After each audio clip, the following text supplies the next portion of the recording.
Football ইতিহাসে এক গোল, এক শিরোপা আর এক কিংবদন্তির জন্ম ২০০৯ সালে সেই রাতেই যেন ভাগ্যে লিখে দিয়েছিল লিওনেল মেসির।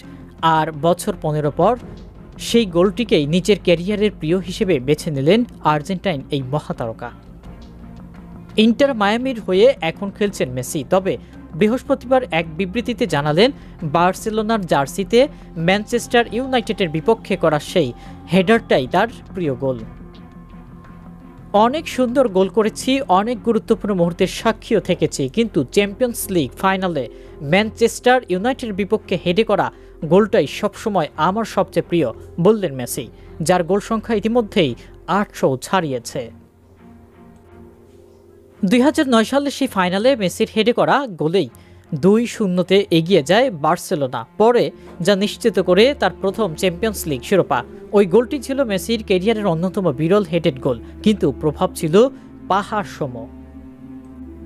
এই স্মরণীয় মুহূর্তটিকে এবার রূপ পেতে যাচ্ছে এক অভূতপূর্ব শিল্পকর্মে। এ গোল ইন লাইফ নামের এক দাতব্য উদ্যোগে যুক্ত হয়েছেন মেসি ও বিখ্যাত মিডিয়া আর্টিস্ট রেফিক আনাদল।